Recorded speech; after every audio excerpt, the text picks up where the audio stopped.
What's good? What's good? This is Marcus the Fingers back with another episode of this podcast. My camera's being all funny on the LinkedIn and YouTube, but let's see if I can get my act together camera wise. We'll see. But this is an episode of the Syncrets To Success podcast. Wow, my camera's being like real funny. Um, Such is technology when you go live. Let me zoom in a little bit. Nope. There we go. This is episode of the Syncrets To Success podcast, episode 82. For those who don't know who I am, I'm a music composer, producer, focusing on sync licensing, movie trailer music, composing, whatever I can get my hands on really musically over the last couple of years. I create sample packs, I have courses. So yeah, doing all things musically. Today, I'm going to talk about the value of networking at conferences. See, Anthony, thank you for tuning in. If you want to, you can just stay on Instagram. You can come on over to YouTube. But I'm going to be talking about the value of sync conferences, or actually music conferences and events. Before we get into that, check out the description. If you are on YouTube or LinkedIn, check out the links in the description. You can check out a conference that I will be speaking at next weekend. It'll be a fully virtual conference called the Level Up Sync Conference. You can check out how to get tickets for that. If you're on Instagram, you can comment the word level, and I'll send you information for that. This podcast is also sponsored by ASTS. They make some great plugins and sounds for us music creators. You can check out my sample packs and workshops. I have courses and stuff. So check out all the things in the description. If you are on Instagram, comment the word sample. I'll send you some sample packs. Comment the word epic to check out my epic cinematic workshop. Comment the word percussion to check out my percussion workshop. Comment the word neoclassical to check out my neoclassical workshop. And again, you can find all those at thefingers.com and then click on sample packs at the top. So that's all the things. I have some other things also. You can book a consult. You can book a trailerinization service. And then you can join my Facebook group, Syncrets To Success, where we talk about sync licensing. There's some sync libraries and agents in there. We're getting close to 3,000 members in there. So that's really going up there in numbers. Pause. You can also check out a platform that I use to bounce stems in Logic. It's like AI bouncing stems. And then finally, you can check out the preferred platform for music supervisors and sync libraries and sync agents for cataloging and sending them your music. And there's a link for that in the description also. So Cotton Candy, I think I said thank you for tuning in. Jumping over to YouTube, let me comment this YouTube link here, DFYT. Join the fun on YouTube if you are on Instagram, and I can pin that. All right, so let's talk about the value of sync conferences and events. For those who aren't aware, there are a lot of just music, but specifically sync conferences and events. I'm attending at least one every week, virtually, and then there's at least one every month in person, if not more. Some months have like 3 or 4.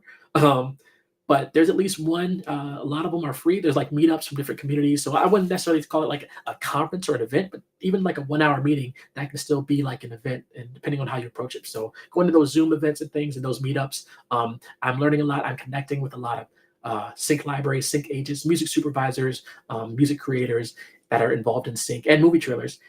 And it's a great way to sort of build your network and things. So for these events, let's start with the in-person ones. Rich Rhodes, thank you for tuning in, talking about the value of joining music conferences and events. And Cashin, thank you for tuning in. It's a great way to connect with the industry professionals, including music supervisors. I spent the last, I would say since January this year, connecting more directly with music supervisors instead of sync agents and sync libraries. I have been connecting with them also, but really focusing on the music supervisor aspect. And of course, finding fellow collaborators, composers, artists. In fact, artists that I work with just connected me with a dope artist. I needed a future style track for a brief, and an artist that I work with named Jade Josephine. She's dope. Connected me with an artist she knows that he sounds like just like Future. So he knocked it out the park. So hopefully we land that placement. But collaborating with artists, and then those artists can also bring you into their networks, to the artists that they work with, or other producers, or sync libraries that they work with. So it's really a what is it called? It's a two-way street. That's not the word I'm looking for, but it's a mutual relationship. Maybe that's a better way of saying it, where it's not just what can I get from you? It's like, how can we help each other? That's the great thing about sync. Finding people that can help you get to that next level, building those relationships that can lead to collaborations. And of course, the ultimate goal is placements, like getting your song into a TV show, into a movie, into a video game, or whatever, podcasts. Getting advertisement. So whatever it is you're trying to get into, that's where that leads to. And then, of course, going to these panels and events at these conferences, that helps to get insights from key players. One, you get to see who is involved and who likes sharing their knowledge. That's a thing that not everyone either likes to do or they can do. Remy, thank you for tuning in. But who's going to these events? When you start going to these sync events online or in person, you start seeing the same people, like attendees. It's like, oh, you're here. Oh, I saw you. There's some people that I see 5 or 6 times a year, and we live, totally opposite. I'm in the DC area. They're like in California.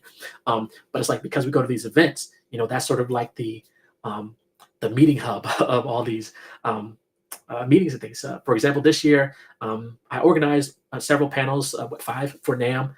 That was in January. I actually worked on Sync Music Success, which also was in January. That was before NAM. That will be coming back. Both of those will be coming back. I worked on Sync Spotlight, which was in March. That was in Atlanta. I also worked on there's some AES stuff, hopefully South by Southwest next year. And again, the conference that I mentioned, check the description for Level Up SyncCon, which will be on next Saturday, August 3rd. I'll be doing a epic cinematic sort of segment there for that. So if you're on Instagram, comment the word level and you can check that out. So going to these events and putting on these events helps me to get insight from the key players in the space, music supervisors, sync libraries, sync agents, music creators, and keynote speakers, and just learning how they go about their process, what they look for when they're working on these projects. And it helps me to stay updated with the industry trends and best practices, shows that they're working on. That a lot of times when you go to these events, and I mentioned this at my Sync Spotlight recap, the panels are great, but the real value is what you get after the panels, is really the discussions you have with these people, in the hallway or over drinks or at dinner or whatever, you go out to eat or whatever with them.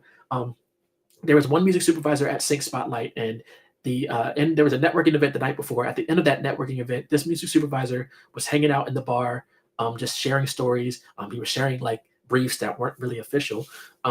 Up until like 1 or 2 in the morning. And then he did that again the next night, the night after the official panels. He was out till 1 or 2 in the morning, just sharing insights. Elmira, thank you for tuning in. Remy, thank you for tuning in, into, shows he's working on. He's a big music supervisor for AMC. So shows that he was working on. And then of course he gave out, not of course, but he gave out his personal numbers. Like, hey, if you have anything, let me know. So here's my number, here's my email, here's my assistant's information. And that was just hanging out after the panels. Like, he didn't share that information during the panels. He was just hanging out after the panels. With Sync Spotlight specifically, there was a part where people could do like a one-on-one. They could do a VIP ticket. So if you're trying to get involved and make these connections, look at those offerings for these events. Also look at those VIP tickets. Look at those one-on-ones, those dinners, those meetups, those impromptu networking events. That's where the real value is at these conferences, finding out where those things are. That's what I look for when I'm going. Where are the meetups? Where are the dinners? Where are the hangout spots? Where's the after party? Where's all this stuff happening? And a lot of times, in this case for Sync Spotlight, so Sync Spotlight happened in March. That is what, 4 months ago, a quarter ago. And there was a listening session during Sync Spotlight. There were 2 listening sessions during Sync Spotlight. I was the event manager for Sync Spotlight Atlanta. And there was a listening session where VIP members could purchase, a slot to guarantee that their song was heard by music supervisors, either on the first panel or the second, one of the last 2 panels. There were 2 panels of music supervisors. So them buying this VIP access listening session guaranteed that their track was listened to. I think we played about 20 tracks, maybe 10 per panel.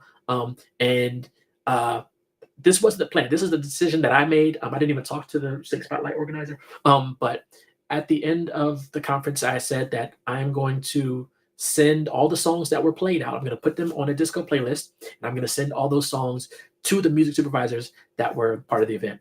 And I did that after the event, usually probably that night of. But and some people do that. If they do listening sessions, they might send songs out, things. What they don't do, because I've heard this, they don't follow up. Meaning, you have an event, the event's done, that's it. You might see posts for the next, maybe even give them definitely the week of, maybe the next week or 2, maybe even the next month. NAM happened in January. I'm still posting about NAM. Nobody is posting about NAM 2024. Nobody's posting about NAM 2023. But I'm still posting about NAM. I'm still posting about Sync Spotlight. Yesterday, I followed up with all the music supervisors that were at Sync Spotlight, reminding them that they still have access to the disco playlist that I put together of all the songs that were played, because that was 3 months ago. they might have got to it, they might have forgotten about it. And I'm starting to hear back from them. Oh yeah, thanks for the reminder. Things are kind of slow in the summertime, so they have a little bit more time to sort of go through the list. So I'm starting to hear back from these music supervisors when things are slow that they can now, better go back in and listen to the songs that were played. People aren't doing that. So that is, if you know people that are putting together these conferences and things, they're looking for an event host, event manager. There are things that I do that I hear feedback from events that I am, assisting with, where they're like, this is like nobody does this, and from the communication, from the making sure that some of the logistics. Sync Spotlight for specifically, I was putting together a slideshow 30 minutes before. There was no plan for like slides. I was putting together a slideshow 30 minutes before the show because that was like I was like, we need to have something visually here other than just like the name of the event up on the stage. So I was putting together, literally 30 minutes before the event. But that's what needs to be done. It's me, Julius Schultz. Thank you for tuning in. And of course, seeing people like the incredible Julius. Man, if you don't know Julius, incredible musician. I've seen him at NAMM, I think definitely this year, maybe last year, and just bumping into him and just seeing like these. I'm not that old, but I could say young cats. Seeing these young cats like just killing it on the keys and guitars and drums, and like people that are literally like half my age or younger, just killing it, which is incredible. It's inspiring. Even for me, because I get inspired. It doesn't matter what age you are. I get inspired by a lot of people. So yeah, going to these events, going to NAMM, going to Sync Spotlight, Sync Music Success, going to Level Up next weekend. There's I have a virtual pass to Mixnick, which is this weekend in Atlanta. I think all the passes are sold out, but you can get a virtual pass still if you want to attend that. Mixnick is a mixing event that's in Atlanta. That kicks off tomorrow. Shout out to Wavy Wayne and Wavy Pro Audio for that. That's happening tomorrow, and I got my virtual ticket to that. So if you can't make it in person, get the virtual ticket. Level Up next weekend. The Sync conference will be fully virtual, as I mentioned. I would love to get to LA for PMC. I don't think it's in the cards this year, but there's also a virtual pass for that. So I can get the virtual ticket for PMC, Production Music Conference. There's SyncCon. There's Guild of Music Supervisors. They do events. There's Whoop It Up. That was in Chicago. I think they do one in the fall also.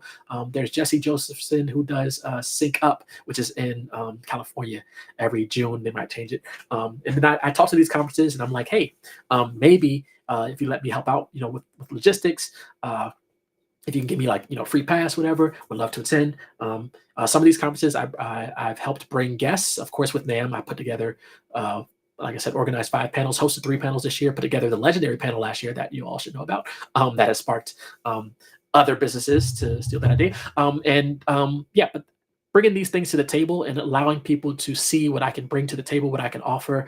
I've been offered, as of this week, a chance to travel internationally to do a workshop. So that's you just never know what can happen from you going out there, putting yourself out there. You do have to invest. That's what it is. It's investment. This is a whole nother side of things. There's Invest Fest in Atlanta. I would love to get to that also. Invest Fest next month in Atlanta. Shout out to the Earn Your Leisure team. But you want to invest in whatever it is that you want to do. So if you want to do music, you might have to leave your home. You might have to hop on a plane. You might have to get a hotel. You might have to, buy dinner, lunch, whatever for a week, to make those connections, face-to-face connections. If I didn't go to NAMM this year, and I it was a struggle to after what happened last year of another event taking that whole idea that I sort of spearheaded with whether I was going to do NAMM this year. And because I did NAMM this year, I had the opportunity to work with Fortune 500 companies. I had the opportunity to work with sync libraries and sync agents, to connect with music supervisors, to work with, of course, NAMM again next year. If I didn't do NAMM this year, you know who was in the room for NAMM this year? The programmer, the head of programming for South by Southwest, was in one of the panels that I had for NAMM this year. If I gave in to the doubts, the frustration because of what happened last year of the other conference, one of the other conferences, launching as a result of an idea that I put forth, and I just bailed out on NAMM this year, I would not have the opportunities to hopefully work with South by Southwest. I would not have had that opportunity to collaborate with those brands, to make custom music on the spot, to travel internationally, to do all these things. And if I just gave into those doubts and just like I give up, it's what happens in the industry. People steal ideas, they steal plans, they do things. Let them have it and just go. Let me just stick to composing or whatever. But no, I do enjoy traveling. Of course, I enjoy public speaking. I enjoy sharing my knowledge. I enjoy bringing people on stage that I think would deserve it. I got to get better with vetting people, obviously. But So yeah, I'm working on NAM next year. NAM next year. All I can say is it will be scaled back. I had three. I worked out assisted with 5 panels this year. Would love to host again at least 3 panels next year, but it is less days next year, so there's that they got to deal with. But they know what I can bring to the table. So if anything, I will have at least one panel. But hoping to work on more. Big Wayne, thank you for tuning in. Uh, so the value of connecting with people. Let's stick. I'll share some insights with the virtual events because that's where, of course, I can just be in my room. I can be at my. Sometimes I'm at work. Don't tell my boss. I do work full time. That's not a secret either. I work full time at National Geographic, which has its pros and cons. But I'll be at work just joining sync conferences and events, virtual events, Zoom events, Zoom meetups, having chats. So with virtual events, you do have that convenience of attending from anywhere. You can be anywhere in the world. You don't have to invest in the hotel and the flight and the food and all that. You have an access to a broader range of events. I just shared this with someone yesterday. People don't do this, or few people know. They don't think about this. Go to Eventbrite, type in whatever it is you're trying to do. Sync, type in networking. You can also narrow down by your city. So if I'm close to DC, I can say DC. I can put in Virginia. I'm in Virginia. And you can go to Eventbrite and you can narrow it down. And I don't mind sharing these gems because only 10 people will see it. But you can go to these sites and you can use these sites to your advantage. So go to Eventbrite, type in networking event. It doesn't have to be music related. I look for networking events all the time because I go to those events and I can be the music person there and sharing what I do. And I can connect with local brands that need music. I connect with local artists. There might be a local restaurant that wants custom music or they want, live music every Thursday, whatever the case is. You just never know by going to those events. A lot of those are free. Some of them you might have to pay to get into, depending on, you got to weigh that budget. But again, use these resources that we have. Eventbrite, we have social media. For the virtual events, I'm part of so many music communities on Facebook. I don't really use Reddit. I'm sure there's communities on Reddit, but there's a lot of sync communities on Facebook. That's really the main, and LinkedIn. And that's where, some of these communities are doing weekly meetups. Some of these communities are doing monthly meetups. There's at least one every week from the various communities I'm part of. There's at least one meetup. So meeting these people, and then they start seeing your face, so that when they see you they're like, "Yo, what's going on, Marcus?" Or they see you at a live event, they now can put a face to a name. And if you do virtual events, if you can, come off camera. Like, I'm giving you gems that I need to put in the book. Dolby, thank you for tuning in. If you're going to live events or virtual events, come off camera. If they have questions to ask, if they have a section where you can ask questions, come off mute, ask questions. Don't just type it in the chat. Like, let the host and the guests see your face and hear your voice, because the more they get familiar with you, they're like, "Oh yeah, that's Marcus. He always asks questions. Oh, he just submitted music for this. Let me just hear what he sent in." You just never know. And a lot of it is hypothetical, but it can happen. You just never know what can happen. And I do have a somewhat overly optimistic view on life and opportunities, but I've seen these things happen personally, because I've done these things. I've gone to events. I put out there that I want to work with Disney, and the same year that I said I wanted to do actually took about a year later, that I wanted to work on a Disney trailer. I have not worked on a Disney trailer yet, but I did work on music for Disneyland. So just by putting your stuff out there, putting yourself out there, sharing your knowledge, for me, doing things like this, posting on social media, music that I'm working on, people are you just never know who's paying attention. You don't need a million views. I've mentioned this before. It's like you get 20 or 30 views. If you open the door of your house, apartment, wherever you live, and you see 20 or 30 people, that's a lot of people. 30 people standing at your door, that's a lot of people. So yeah, Dolby's Truth Falls. Thank you for tuning in on Instagram. So just really just going on a tangent about conferences. So that's virtual. You have the convenience of attending from anywhere. You don't have to spend as much, for a hotel, flight, and everything, packing your bags, food, all that. And then you can engage on those online sessions, chats and networks. They can see your face. They can see that you're asking questions. You're engaging. A lot of times, I like that. Like, if there's jokes, I'm like typing in jokes in the chat, just having fun.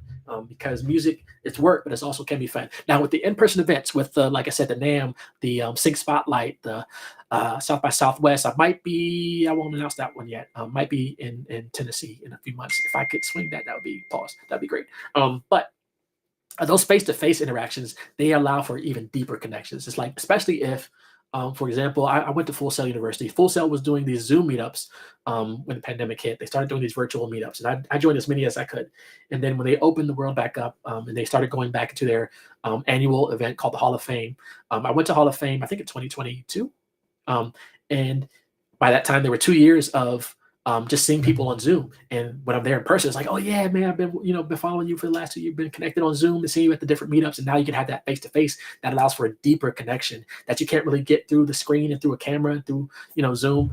It helps, but you just have that deeper connection. You also get that immersive experience, hands-on workshops, real-time feedback. You can ask questions, like I mentioned, going to those panels, and then those panels, those Q&A sessions that are after the panel, when the panelists go into the hallway, and you have 2 hours. With NAM, I'm out there for 2 hours, talking to different people. Some of those panelists are out there for 2 hours after the panel, just sharing insights and chatting, and you can get feedback. And you say, hey, what do you need right now? How can I send you music? How can I get on your roster? How can I get, briefs, whatever the case is.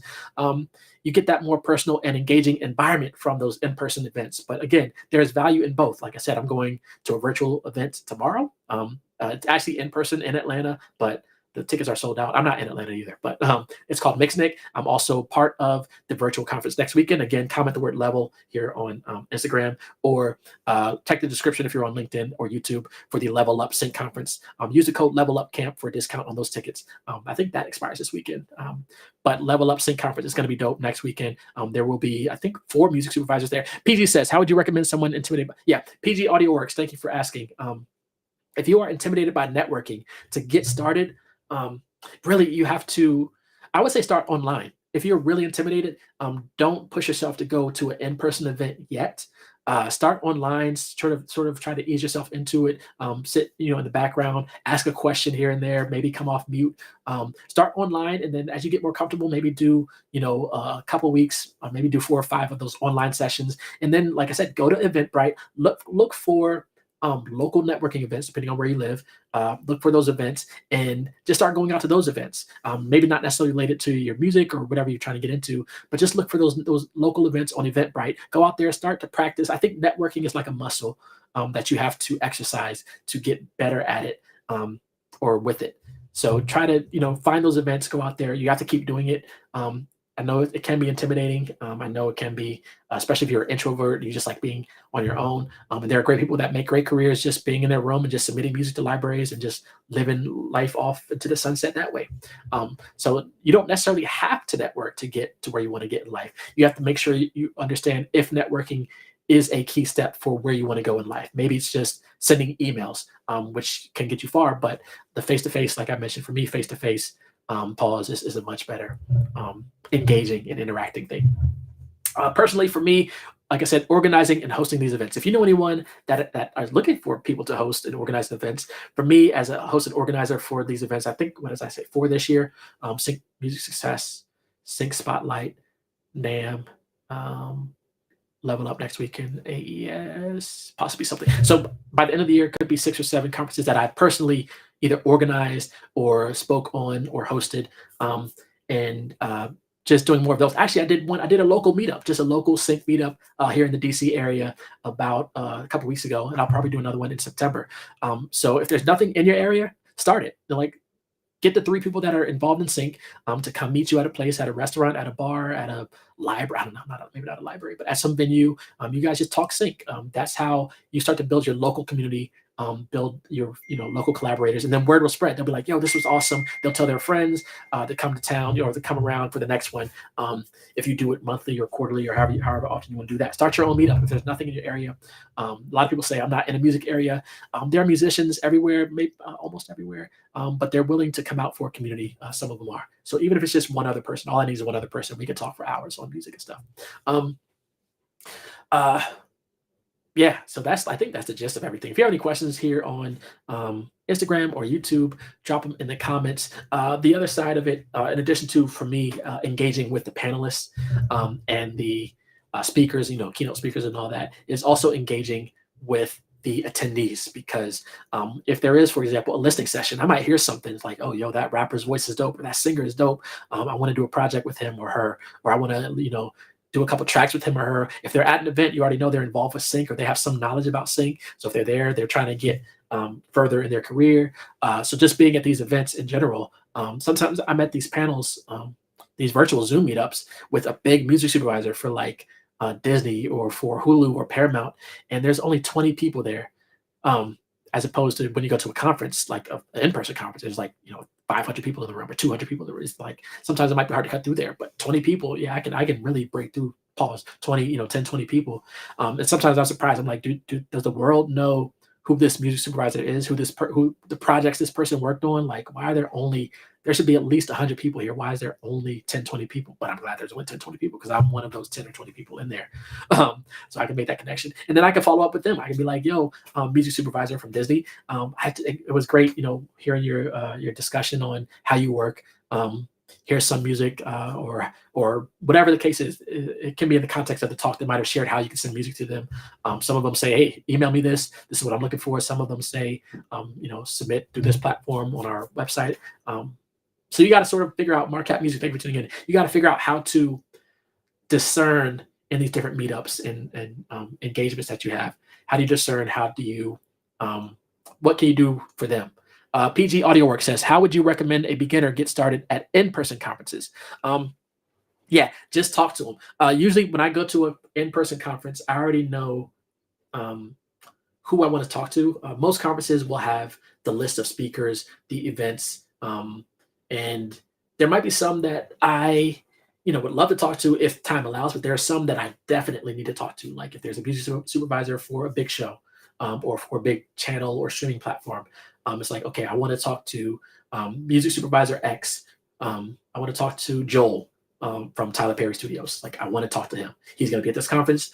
Let me, figure out if I can meet up with him after the conference, or just have a quick chat with him on stage that can lead. What you want is you want to have that 30-second chat with someone at the conference that can lead to like a longer conversation down the line. So it's like, hey, what's great. I make music in this vein, or what, it has to be contextual to what they said. So it's often better to speak with them after the panel because you get insight from the panel that they're talking on, take notes that you can ask questions about after the panel when you have that chat with them. So you can talk to them before. You can say, hey, I loved your work on such and such show, if possible, but they'll share insights during that panel that can lead to the conversation that you want to have with them.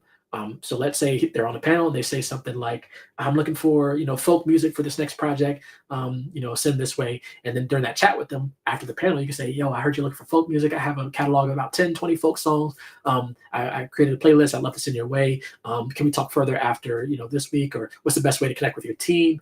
After this conference, I know everything's busy right now. Everything's moving. A lot of times, some of these panelists, they do have to leave like right after that panel. They got to catch a flight. They got to go to another event.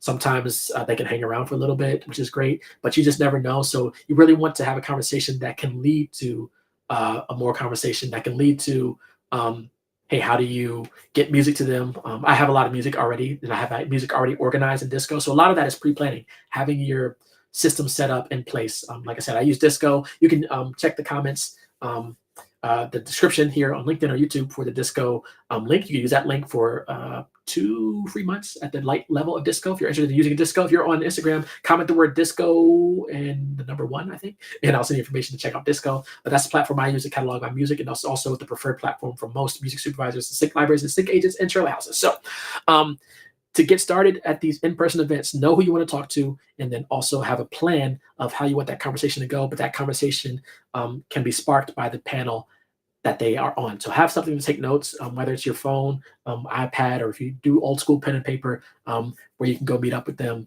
after and have that conversation and lead that conversation with them. So yes, I do just talk to people, but it's strategically talking to them based on what they said. And it's also strategically asking them about something they said, again, in that conference. And you have to be proactive with making these connections. A lot of times they say, what's the best way to connect with you? Sometimes it always surprises me when someone is like really quick to give away their personal phone number. It's like they must see or sense something. And you want to take those lightly. You don't want to abuse the use of someone's real actual phone number. A lot of times some people will just share like social media. They might share email, LinkedIn, which is technically social media. But however they say connect with them, whatever they say do it. If they say send me an email in 2 weeks, what I do is I would typically either on the spot or at least make note of it, maybe the night of, is I would schedule that email to send out in 2 weeks. If they say, send me an email in 2 weeks, I schedule the email and say, hey, remember 2 weeks ago, but I'm doing it today. It's like, hey, remember 2 weeks ago, I met you at this conference. You said, send me an email, follow-up email with a link or whatever. Here it is. Let me know, and whatever the context is of that. But you want to do exactly what they say, how they say it, when they say it. And that's sort of like sync. You want to submit music that's on brief, chase the dice, what's going on? It's just like sync. You want to submit music that's on brief. So if you're going to an event and they say, do this, send me this way, and follow up in 2 weeks, do exactly what they say, how they say it. If you forget, take note, maybe record it if you want to document it. Ask them before you record, like, hey, sometimes I'm at these events and I'm live on Instagram. It's like, if I'm walking up to someone, it's like, yo, I'm live, we live. You mind if we have a chat live? What was your, so just make sure you're getting those, that clearance before you go live with someone, or if you're recording someone, just so you document the conversation. But a lot of times, if I'm engaging with someone, I do want to have eye contact, but I also don't want to forget what they're saying. And a lot of times, like, I might talk to someone, but then I have 20 other conversations after that, and I'll forget what they're saying. So if I'm talking to them and they're saying something that I want to remember, I'll say keep something like, keep going. I just want to pull my phone out real quick so I can take notes about what you're saying, so I don't forget. When I get back to the hotel tonight or when I get home, so I can follow up with you about this. So you just want to be respectful of people. You're there live. When you're there live, be live. Not like live on Instagram, like I just mentioned, but be live in person. And that's why I enjoy people who actually have pen and paper. I don't really do that. I actually do have a notebook that I need to start carrying out. But people that have a pen and paper is like, obviously, if you're talking to someone and someone pulls out a pen and notepad, they are hopefully just taking notes based on what you're saying. If they pull out a phone, you don't know what they're doing. They could be going to Instagram, checking the latest, social media, checking the latest whatever trending topic. But when they pull out a pen and pad, that's different. Like, pen and pad is different. But I enjoy when people do that, and I need to start doing that because that's different. AP Miss Haiti, thank you for tuning in. Travis, thank you for tuning in. Travis just jumped on a couple of Spanish tracks. I needed some reggaeton vibes. He killed it. PG Audio Works says, really grateful for your answers. What about non-music events? How do you network there? So when I go to non-music events, I am there typically as a music person, unless it's depends on why you're there.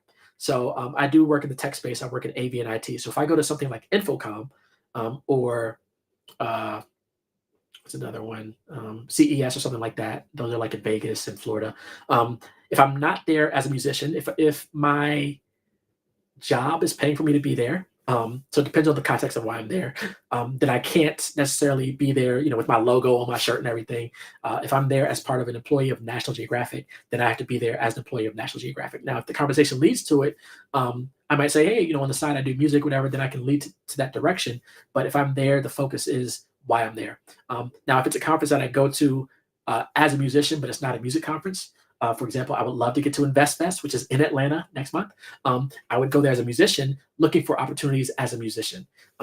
So there's a way to go there as yourself, as your business, as whatever it is, as your brand, and see how you can make those connections with other brands from your brand. But you have to have something to offer. So for me, it could be, custom music. It can be, if I'm going to an event brand, like say, South by Southwest or NAMM or AES. I'm going there as an event host, an event manager now with experience hosting events, and for conferences, specifically for music conferences.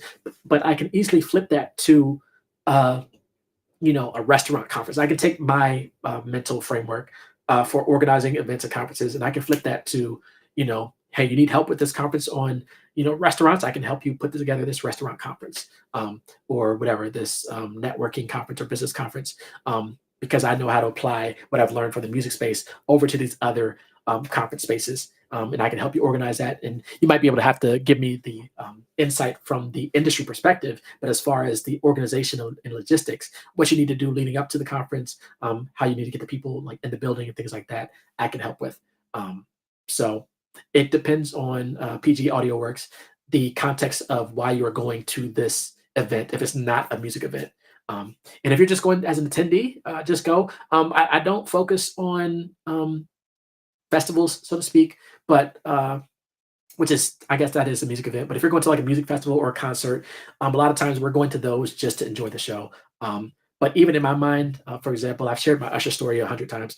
Been to Usher, seen his show in Vegas like 2 or 3 times, a bunch of times. But I met his team just by going live outside the doors of his concert, sharing how enthusiastic I was because I just dropped my wife and daughter off at our daughter's first concert. This was when the concert was at Caesar's Palace 3 years ago, his first residency in Vegas.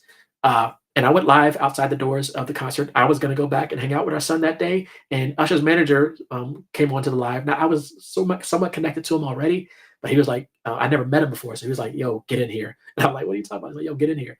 To the point where I literally just called him. You know what's crazy is networking never ends. So once you make a key connection with someone, you have to keep that relationship going. I hit up Usher's manager the other day because he's about to go on tour. The day that his tour starts, his um, concert will be kicking off in Atlanta. The day his tour starts, we're dropping our daughter off in Atlanta at college in about a month, which is crazy. I'm like, yo, if there's an after party, let me know. We'd love to link up. And then he'll be in the DC area like a week later. So it's like somewhere around that, I should be able to connect with them again.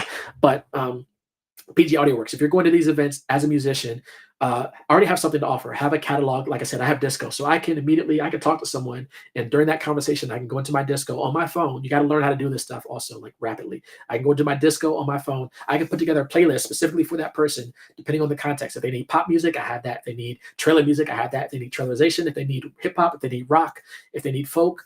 Or if they just need a sampler, I can send them a sampler. Like, yo, here's a link I just created for you to a sampler of my music. Let's work together. Let's get to, let's do whatever.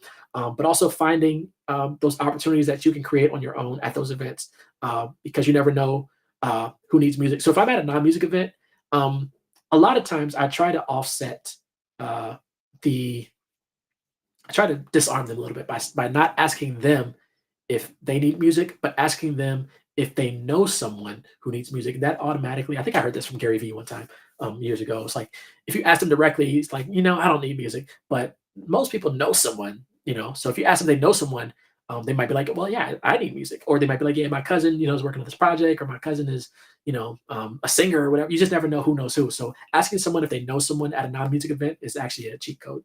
That's worked for me. If they know, or even at virtual events, if they know someone looking for music, you can just type that like in the chat. So PG Audio Works, hopefully that's some gems. You can rewatch this also to get those gems. This is like a free networking masterclass. I'm going to sell this, this networking and business service. And that I also talk to brands. I've sat down with a couple of brands. I tested some. I need to test some streaming platforms for streaming like music. I use Zoom, which is fine, but about to test some other platforms. And I've had some conversations with two platforms this week and just sharing insights like, hey, this is how I use Zoom. This is what makes Zoom good. Just looking on the outside at your platform, it doesn't look like it does this, and this. So just offering that service and insight to companies that has led to opportunities that could be financially beneficial. So, all right, I'm getting long winded, and I'm actually just using this episode to delay. I'm supposed to be working on the trailerization for library, and then I have a meeting in about an hour. Quick recap for those who watch this all the way through. There are benefits for attending conferences, music conferences, or any conference really, virtually and in person. In my experience, I'm seeing at least one virtual meetup every week from different brands or companies in the sync space. And also being part of the Grammy, the Recording Academy now, class of 2024. Shout out to the class of 2024. They are doing. It looks like they do this every Thursday showcase thing. They did a live on Instagram a couple days ago. They're offering a course, I think, for Grammy members on Coursera. So yeah, there's a lot of things that community is offering now that I'm part of that I didn't know of. So shout out to the Recording Academy and the Grammys and everything. But there is immense value that you can get from both in-person and virtual meetups. And then you can also just do the one-on-ones with music supervisors. I mentioned before, going to, there's a music supervisor, and I keep mentioning her name because I chatted with her. Her name is Ashley Newmeister. She is doing a one-on-one meetup with music creators where you can get insight into the project she's working on. If you want a cheat code, she's working on the Proud Family. And if you do that one-on-one meetup with her, like I did, she told me exactly the music she's looking for. By the end of that conversation, I had a disco playlist that I sent to her for the Proud Family. So, sometimes time is money. Like you find a music supervisor that you respect, say, hey, I would love to pay for your time just to have a chat. I know you're busy. So the money is also a disarming thing. It's like, hey, it doesn't have to be $100. I mentioned this before. You don't have to pay $1,000 for someone's time. But showing respect for their time, paying something, $20 for a cup of coffee, whatever.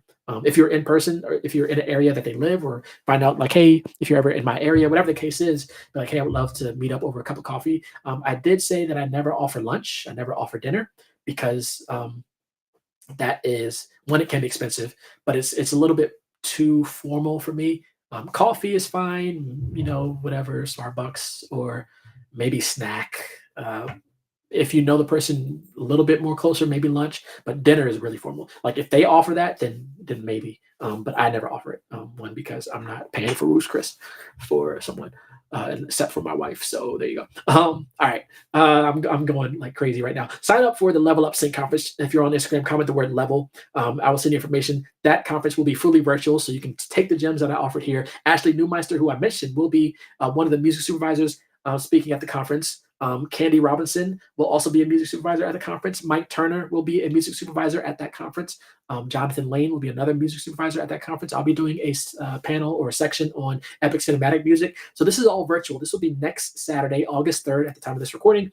August 3rd, the Level Up Sync conference. I believe the recording will be made available. So if you're watching this, in the future at some point after the conference, there might be a way to access the recording. But for now, if you're watching this live or between now and August 3rd of this year, you can check out the Level Up Sync conference, fully virtual. Use the code Level Up Camp, comment the word level on Instagram, or check out the description on LinkedIn and YouTube. For that, check out, again, the sponsor of this podcast, ASTS. Check out my site, thefingers.com. Click on sample packs. Check out the sample packs and courses I offer. I have a neoclassical trailer course. I have an epic cinematic course. I have an epic percussion course. I have a course on networking. I do have a networking webinar up there you can check out. Join my Facebook group. Check out the services. Go to thefingers.com. Click on services. I have trailerization services. I offer music business consults. I'm getting asked to do mixes, so I might start offering mixes also. So that's not a service yet, but perhaps. So all the things are in the description. Check out all that stuff on LinkedIn and YouTube. Stay tuned for more episodes. I might even do another one tonight if I get around to it. I actually have a lot of music to make. Like I mentioned, I got to do this, start getting work on this trailerization that I need to do for a library, which is probably going to take me several hours. But like, comment, and subscribe to this podcast, which is currently only on YouTube. So come on over to youtube.com/thefingers1, the number one. Subscribe to the Syncrets To Success podcast here on YouTube. This podcast, the plan is to bring it over to the podcast platforms when I get to 100 episodes. This is episode 82. I launched this episode September of last year. Launched with 30 episodes back to back. I did one episode a day in August, and then I didn't launch it until September. And yeah, so now we're 82 episodes in. Check out the last episode, which I was showing actually 2 episodes ago. So the last episode, I actually did a mini masterclass. I did an unboxing of this Artesia Pro keyboard. Shout out to Artesia Pro for sending this, and the company I work with to do reviews and stuff. So I did an unboxing of that, but at the end of that video, I did about a 30-minute, 20-minute sort of mini masterclass creating epic cinematic music using this keyboard out like in my living room, and creating like epic cinematic like trailer music. It was like a quick 10-second idea, but that was the last episode. The episode before that, I was sharing a tool that I found while I was researching music supervisors that you can use to sort of get insight into music supervisors. So those are the last 2 episodes, and then you can go back and check all the previous 81 episodes also. Thank you for tuning in. I'm going crazy. I need to get started on this trailerization before this meeting I have in 45 minutes. Be safe and be well, everyone, and I will see you in the next episode. All right. Peace. End.